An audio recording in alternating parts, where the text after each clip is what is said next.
वेङ्कटपतेर्विष्णोः परां प्रेयसी तद्वक्षस्थलनित्यवासरसिकां तत्क्षान्तिसंवर्धिनी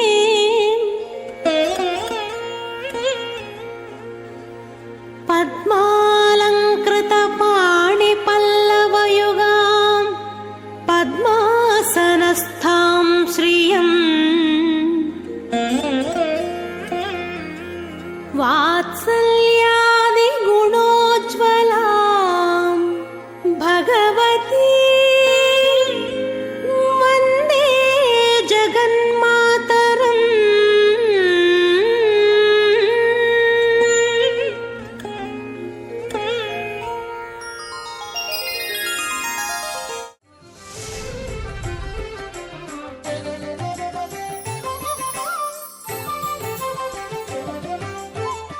వందే పద్మకరాం ప్రసన్నవదనాం సౌభాగ్యదాం భాగ్యదాం హస్తాభ్యామభయప్రదాం మణిగణైర్నానావిధైర్భూషితాం భక్తాభీష్టఫలప్రదాం హరిహర బ్రహ్మాదిభిः సేవితాం పార్శ్వే పంకజశంఖ పద్మనిధిభిర్యుక్తాం సదా శక్తిభిః. మహాలక్ష్మి అవతార స్వరూపిణి అయినటువంటి తిరుచానూరులో వెలసి ఉన్న పద్మావతీదేవి నమస్కరించుకుంటూ, ఆ తల్లి లోకాల నేలే తల్లి జగన్మాత తిరుచానూరులో వచ్చి వేంచేసి ఉండడానికి కలిగినటువంటి కారణం, ఏ విధంగా వచ్చింది అనే అంశం, వీటన్నిటినీ తెలుసుకుంటే ఆ తల్లిపైన మనకున్నటువంటి భక్తి ప్రపత్తులు ఎన్నో రెట్లు పెంపొందుతాయి. ఎందుకంటే ఏదో కోరికలు తీరుస్తుంది అని నమస్కారం చేయడం కాదు, ఆవిడ ఎంతటి దయాంతరంగా, ఎంతటి కృపా సముద్రాలు, ఎంతటి ప్రేమని వర్షిస్తుంది అనే సంగతి తెలిస్తే మనకి భక్తి మనలో కూడా పెళ్ళుపుగటం జరుగుతుంది. ఆ సంగతిని ప్రస్తావించుకుంటాం. కొల్హాపురంలో అద్భుతంగా సింహవాహిని స్థిరంగా ఉంటే, దేవతలందరూ ఆవిడ్ని సేవించుకుంటూ అక్కడ నివాసం ఉంటూ ఉంటే, భక్తులకు అన్ని రకాలైనటువంటి ఐహిక ఆముష్మిక సంపదలన్నీ లభిస్తూ ఉంటే, కాలం చల్లగా సాగుతూ ఉంది. లక్ష్మీదేవికి సాగుతోంది, బాగుంది. కానీ లక్ష్మిని తనని వీడి వెళ్ళవద్దు అని ఎంతగానో బతిమాలినటువంటి శ్రీ మహావిష్ణువుకి మాత్రం కాలం అంతా సుఖంగా సాగల. లక్ష్మి లేని వైకుంఠంలో ఆయన ఉండాలనుకోలేదు. శ్రీ వైకుంఠ విరక్తాయ అని కదా ఆయన గురించి చెప్తారు. సరే, ఎక్కడికి వచ్చాడో మనకు తెలుసు, స్వామి పుష్కరిణి తటే. ఆ స్వామి పుష్కరిణి ఇక్కడ ఉంది గనక, అంటే అన్ని పుష్కరుణలలోకి కూడా అత్యధికమైనటువంటి స్థానాన్ని కలిగినటువంటిది స్వామి పుష్కరిణి. పుష్కరుణులన్నింటికీ కూడా స్వామిత్వం నెరపేటటువంటిది. అక్కడికి వచ్చి ఉన్నాడు. ఇక అక్కడికి వచ్చి ఉండడానికి కలిగినటువంటి కారణం ఏమిటి, ఎట్లా అక్కడికి చేరుకున్నాడు అన్నది మనం చూస్తే, ఒక్కసారి వెంకటేశ్వరుని చూస్తే కూడా జాలి కలుగుతుందేమో. అక్కడి నుంచి బయలుదేరాడు, వైకుంఠాన్నించి. లక్ష్మీదేవి భూలోకానికి వెళ్ళిందని తెలుసు, భూలోకానికి వచ్చాడు. భూలోకాన్నంతా వెతికాడు, ఎక్కడా లక్ష్మి యొక్క జాడ తెలియలేదు. తిరిగి తిరిగి తిరిగి తిరిగి తిరిగి వెంకటాచల ప్రాంతానికి వచ్చాడు. అప్పటికి దానికి వెంకటాచలం అనే పేరేం లేదు. ఈ స్వామి చేరిన తర్వాత కదా వేంకట పాపములను పోగొట్టువాడు అనర్థం, వేం ఐశ్వర్యమును కట ప్రసాదించువాడు అనర్థం. ఈ అర్థంతో నేను ఉంటాను అని పాపం ఆయన అంతకు ముందే ఆర్తనాదాలు విన్నటువంటి భూలోకంలోని ప్రజలని రక్షించటం కోసం తాను, తన శక్తులు, తన రాణులైనటువంటి పట్టమహిష్టులైనటువంటి శ్రీదేవి భూదేవులతో ఆలోచించిన సందర్భంలో చెప్పాడు కదా. ఆ విధంగా ఈ ప్రాంతానికి వచ్చాడు. మొట్టమొదట ఈ ప్రాంతానికి, ఇక్కడ ఉన్నటువంటి ఈ కొండకి ఆదివరాహ క్షేత్రము అని, ఆ తర్వాత అది శ్వేతవరాహ క్షేత్రమైంది, అటు పిమ్మట భూవరాహ క్షేత్రమైంది. అంటే భూదేవితో కూడుకున్నటువంటి వరాహస్వామి నివాసం చేసేటటువంటి చోటు. అక్కడికి వచ్చాడు. అక్కడంతా వెతికాడు. వెతికి వెతికి వెతికి వెతికి ఒక చెట్టు తర్రలో కూర్చుని తపస్సు చేసుకుంటూ ఉన్నప్పుడు, ఈ కథ అందరికీ తెలిసిందే అనుకోండి. ఊరికే 2 మాటల్లో మనం ప్రస్తావించుకుని ముందుకు వెళ్దాం. అక్కడ కూర్చుని ఉండగా ఇతడు తపస్సు చేస్తున్నాడు. శ్రీ మహావిష్ణువు ఆయనకు ఆహారం కావలసినటువంటి అవసరం ఉంది అని చెప్పి బ్రహ్మాదుల ప్రణాళిక వేయడం, ఆవు రూపంలో వారికి పాలు ఇవ్వడం, ఆ గొల్లవాడు వచ్చి ఆ సంగతి పాలు ఈ ఆవు ఇవ్వటం లేదని చెప్పడం, చోళరాజు అతన్ని దండించటం, దాంతో వీరికి కోపం వచ్చి విష్ణువుకు కోపం వచ్చి అతన్ని శపించటం, అటు పిమ్మట ఆ గొల్లవాడిని బతికించటం. ఈ బతికించిన తరువాత ఒక వరం కూడా ఇచ్చాడు. ఏమంటే కలియుగం అయ్యేదాకా ఆ వంశీయులే ప్రథమ దర్శనం చేసుకుంటారు తనని అని. చూడండి అసలు స్వామివారికి భక్తుల మీద ఉన్నటువంటి ప్రేమ ఎటువంటిదో. తనకి పాలు ఇచ్చినటువంటి ఆవుని మేపినటువంటి వాడు అంతవరకే, కానీ ఆ మాత్రం దానికే వారి వంశస్థులందరికీ కూడా ప్రథమ దర్శనం కలిగేటటువంటి అవకాశం కల్పించారు. ఈ ప్రథమ దర్శనం చేసుకునేటటువంటి వారు ఎవరు అన్న ప్రసక్తి లేదు. భక్తుడై ఉంటే చాలు, అది స్వామి యొక్క అనుగ్రహం, కరుణకి నిదర్శనం. వేదాలు చదివినటువంటి వాడా, శాస్త్రాలు చదివిన వాడా, యజ్ఞాలు చేసిన వాడా, తపస్సు చేసిన వాడా, ఇవేమీ లేదు. హృదయంలో ప్రేమ కలిగినటువంటి వాడు, అదే భక్తి అంటే. దానికే అనుగ్రహించాడు. అదండి, భగవంతుడి దగ్గర ఎటువంటి భేదాలు లేవు, అందరూ సమానం అని చెప్పడానికి ఈ ఒక్క ఉదాహరణ చాలు. ఆ తరువాత అతన్ని పిశాచమైపమ్మంటే బాధపడితే, తెలియక చేశానంటే 100 ఏళ్ళు ఉంటావు, ఆ తరువాత నేను పద్మావతి దేవిని వివాహం చేసుకున్నాక నీకు ఆ పిశాచ రూపం పోతుంది అని వరం కూడా ఇచ్చాడు. కానీ పిచ్చివాళ్లాగా లక్ష్మీదేవి కోసం అక్కడ తిరుగుతూ తిరుగుతూ తిరుగుతూ బాగా తిరుగుతూ ఉన్నాడు. అలా తిరుగుతూ ఉన్నప్పుడు ఆ ఆదివరాహస్వామి దగ్గరకు వెళ్ళి, ఇక్కడ తను తలదాచుకోవడానికి 100 అడుగుల చోటు ఇవ్వమని అడిగాడు. అడుగుతూ తన దీనగాథను కూడా చెప్పాడు. ఏమిటి దీనగాథ? తాను అడవుల్లో పడి తిరగడం కాదు బాధ. దీనగాథ ఏమిటంటే లక్ష్మీదేవి తనని వదిలిపెట్టి వెళ్ళడం. ఎవ్వరికైనా సరేనండి, ముఖ్యంగా దేవతామూర్తుల గురించి మనం చెప్పుకునేటట్టయితే, ఒక భగవంతుడు దైవంగా మనం ఆరాధిస్తూ ఉంటే ఆయన యొక్క శక్తి ఆయన భార్యగా చెప్తారు. ఎప్పుడైతే భార్య దగ్గర లేదో ఆయన శక్తి లేనివాడే కదా, శక్తిహీనుడే కదా, దీనుడే కదా. మరి ఇప్పుడు నారాయణుడు దీనుడు అవునా కదా చెప్పండి? లక్ష్మీదేవి పక్కన లేదు. లక్ష్మి లేకపోతే ఆయనకి శక్తి ఏది? ఆయన శక్తే లక్ష్మి. లక్ష్మి లేదు, తను ఏం చేయగలడు? ఎప్పుడైతే లక్ష్మీదేవి వైకుంఠంలోంచి వెళ్ళిపోయిందో, స్థితికారకుడైనటువంటి విష్ణుమూర్తి తన కర్తవ్యాన్ని నిర్వర్తించటం వీలు కాదు ఆయనకి. ఆ కర్తవ్యాన్ని నిర్వర్తించటానికి, ఆ స్థితికారకత్వానికి మూలమైనటువంటి లక్ష్మలు అంటే సంకేతాలు, గుర్తులు, వాటి మీద ఆధిపత్యం కలిగినటువంటిది లక్ష్మి. ఆవిడ లేకపోతే తను ఏం చేయగలడు? అందువల్ల అక్కడ నుండి లాభం లేదు. ఆవిడని వెతుక్కుంటూ బయలుదేరి భూలోకం అంతా వెతికాడు. ఇదండి, గుర్తుంచుకోండి. భార్యని వెతుక్కుంటూ వెళ్ళినటువంటి భర్త ఎవరయ్యా? మొట్టమొదటంటే మన వెంకటేశ్వరుడే. లక్ష్మీదేవిగా తన నుండి దూరమైనటువంటి ఆవిడ్ని తాను విష్ణుమూర్తిగా వెతుక్కుంటూ బయలుదేరి ఆవిడ్ని పద్మావతిగా దర్శించి తాను వెంకటేశ్వరుడై ఈ వృషభాద్రి అని ద్వాపరయుగంలోనూ, వెంకటాద్రి అని చెప్పి కలియుగంలోనూ చెప్పబడేటటువంటి ఈ పర్వతం మీద భక్తులను అనుగ్రహిస్తూ కొలువై ఉన్నాడు. అలా వెతుకుతూ వెతుకుతూ వెతుకుతూ తన గాథనంతా, తాను పడినటువంటి దీనమైనటువంటి గాథనంతా వరాహస్వామికి చెప్తే, వరాహస్వామి ఆయన ఉండడానికి స్థలాన్ని ఇచ్చాడు. స్థలాన్ని ఇవ్వడమే కాదు, స్థలం ఇచ్చిన తర్వాత ఇక్కడే ఉండమని అతడికి అతడి యొక్క యోగక్షేమాలు చూడమని చెప్పి ఒకళ్ళ మాతకు అప్పచెప్పాడు. అప్పచెప్తూ ఒక మాట చెప్పాడు. ఈ ఒకళ్ళ మాత ఎవరో కాదు, పూర్వజన్మలో యశోద బిడ్డని పెంచానే గాని పెళ్లి చూడలేదు అని బాధపడింది. అందుకని ఆ అదృష్టాన్ని కలియుగంలో వెంకటేశ్వరుడుగా అవతరించినప్పుడు కలిగిస్తానని చెప్పి చెప్పడం జరిగింది. కనుక ఇక్కడ వెంకటేశ్వరుని యొక్క కళ్యాణాన్ని ఇక్కడ నిర్వర్తించినట్టయితే ఆవిడికి జన్మధన్యమవుతుంది అని ఈ విషయాన్నంతా చెప్పడం జరిగింది.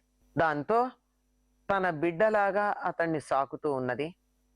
మధ్యలో రాయబారం నడిపింది.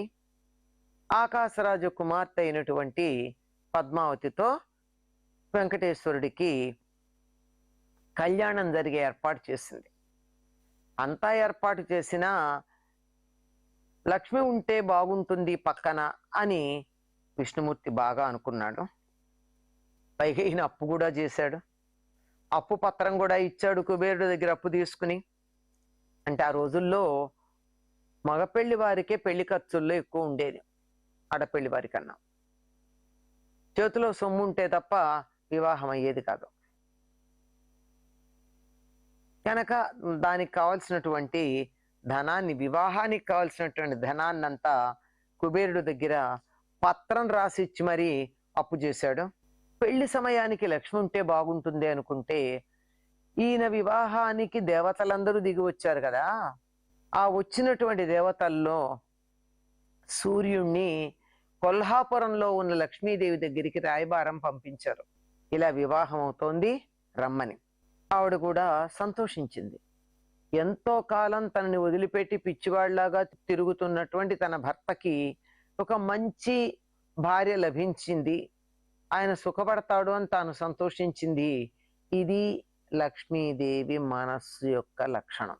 లక్ష్మిలాగా ఉన్నారు అని ఎవరినైనా అన్నట్టయితే చూడ్డానికి అందంగా అలంకరించుకున్నారని కాదండి, మనసంతా ప్రేమ, ఇతరుల మీద ప్రేమని నింపుకుని ఉండడం, అది లెక్క. ఇంతకాలం తాను దూరమై చాలా బాధపడుతూ చెట్ల వెంట పుట్టల వెంట తిరిగినటువంటి వాడు ఇప్పుడు ఒక ఇంటివాడు అవుతున్నాడు అని సంతోషించింది లక్ష్మీదేవి, కొల్హాపురం లక్ష్మీదేవి. పైగా శ్రీనివాసుణ్ణి పెళ్లి కొడుకులాగా అలంకారం చేయటం తనే చూసుకుంది.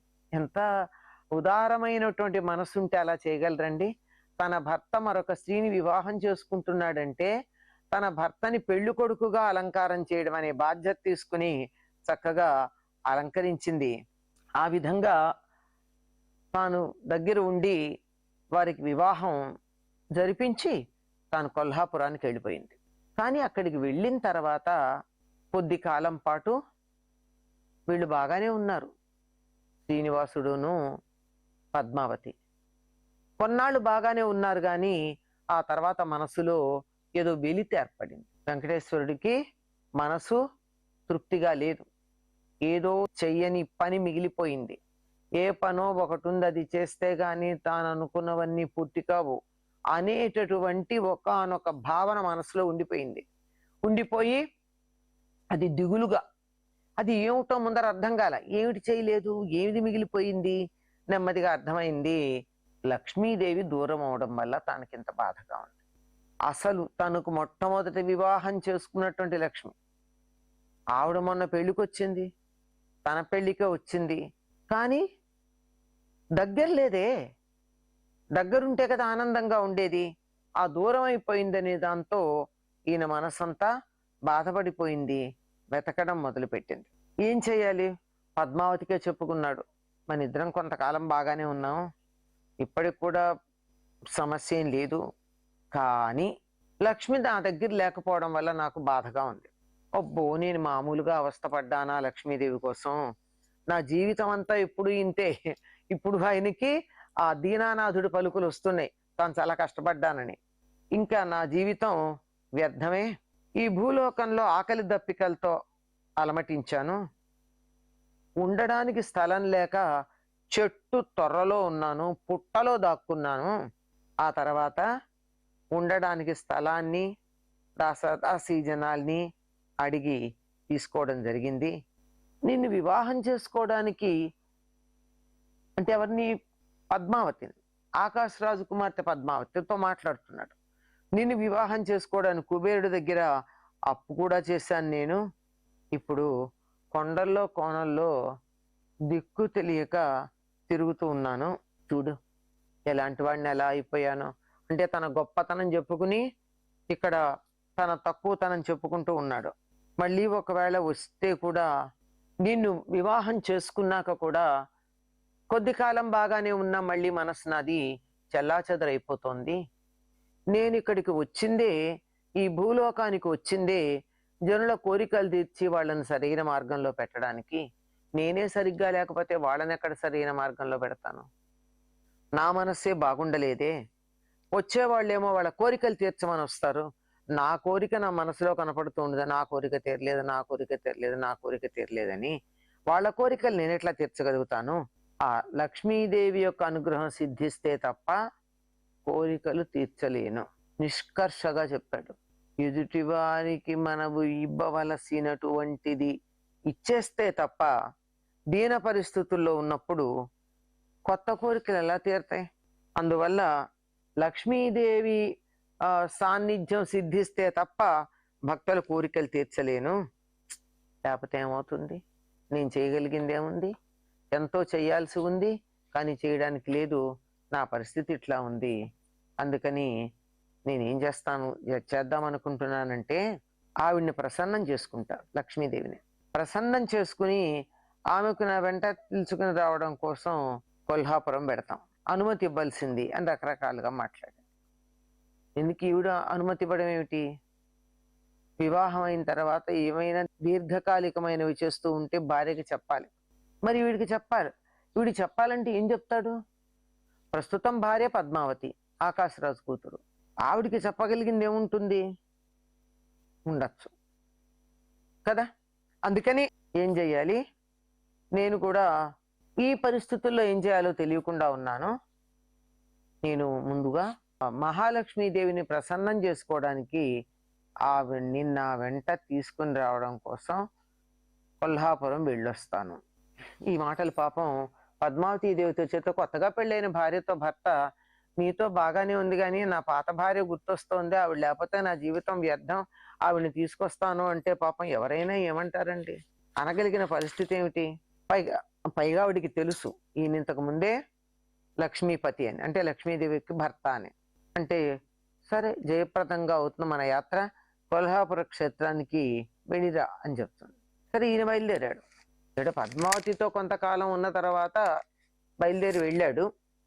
కొల్హాపురానికి వెళ్ళి ఆవిడ్ని బ్రతిమాలి తేవాలని ప్రత్యేకంగా పద్మావతి కళ్యాణం, ఆకాశరాజు కుమార్తె అయినటువంటి పద్మావతీదేవితో శ్రీనివాసుడు యొక్క కళ్యాణ ఘట్టం ప్రత్యేకంగా మనం చెప్పుకుంటాం విడిగా. అది చాలా విశేషం.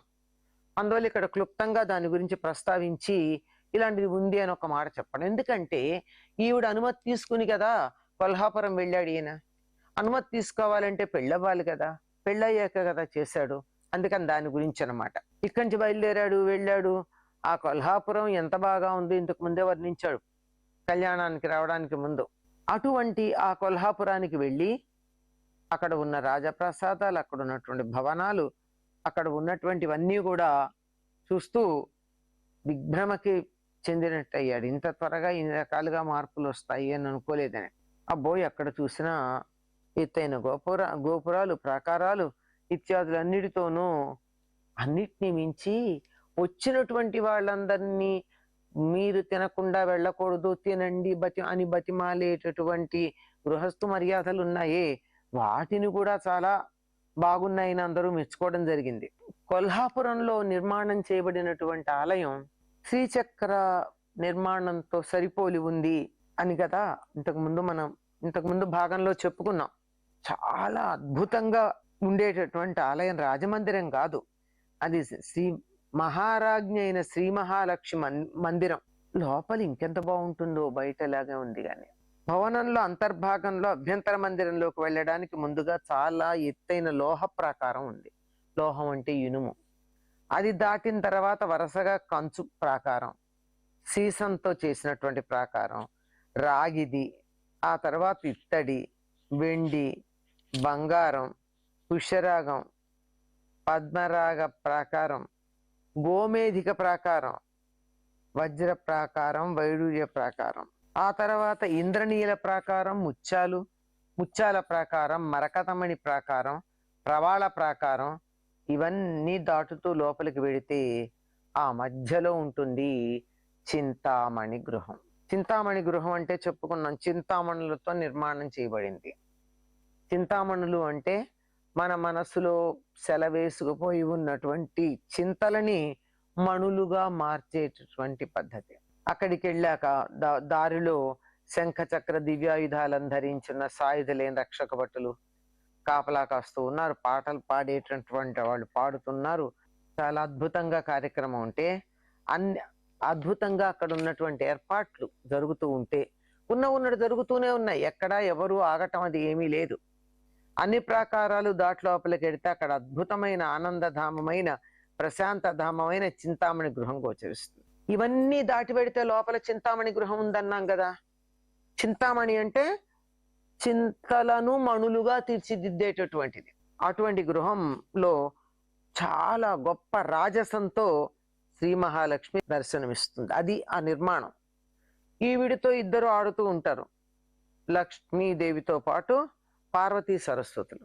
అట్లాంటిది పరబ్రహ్మ స్వరూపిణి అయినటువంటి దేవేరి శ్రీ మహాలక్ష్మి ఓంకార స్వరూపిణి అయి ఇరువైపులా సరస్వతి మహాకాళి వింజామరలు వీస్తూ ఉండగా దర్శనమిస్తుంది. ఇక్కడ ఇంకో సంగతి కూడా చెప్తారు. ఇంద్రాది దేవతలు ఇంకా ఎందరో ప్రధాన దేవతలు, వారి పరివార దేవతలు సాయుధ దాసానుదాసులు అంటే ఎప్పుడు కూడా చేతిలో ఆయుధాలు పెట్టుకుని సిద్ధంగా ఉంటారు. ఈ మహారాజ్ఞి అయినటువంటి కొల్హాపురం శ్రీ మహాలక్ష్మిని ప్రసన్నం చేసుకోవడానికి త్రిమూర్తులు, ఇంద్రాది దేవతలు, ఇంకా ఎందరో ప్రధాన దేవతలు వాళ్ళ పరివార దేవతలతో సహా సిద్ధంగా ఉంటారు. గుమ్మంలోనే కూర్చుంటారు వాళ్ళ కోసం. అలాంటిది కొంతమంది ఆవిడ దర్శనం అయితే చాలనుకుంటూ ఉంటారు. ఇదంతా చాలా భక్తులకు ఉండేటటువంటి అన్ని లక్షణాలు ఇక్కడ కూడా కనపడుతూ ఉంటాయి. ఇంత అద్భుతంగా ఉన్నటువంటి కన్నుల పండుగగా, మనస్సు నిండేటట్టుగా, హృదయ తర్పణంగా, తర్పణం వదిలినట్టుగా, వీణుల విందుగా ఉండేటటువంటి ఆ వాతావరణంలో లోపలికి ప్రవేశించటమే కొంచెం అపురూపమైనటువంటి విషయం.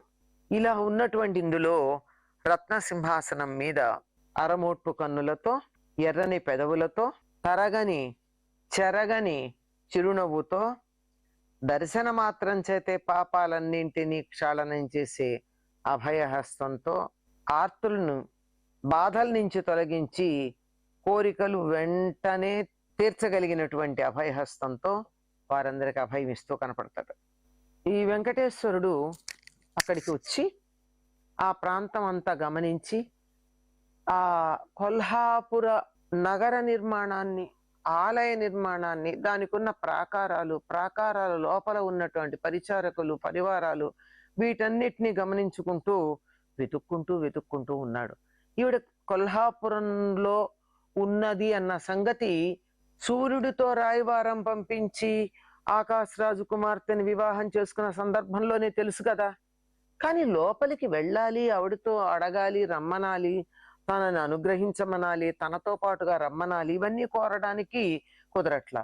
ఎందుకంటే ప్రసన్నమైన ముఖం ఉన్నటువంటి వాళ్ళతో చెప్పగలరు కానీ అసలు ముఖమే ప్రసన్నంగా లేకపోతే ఏం చెప్తారు?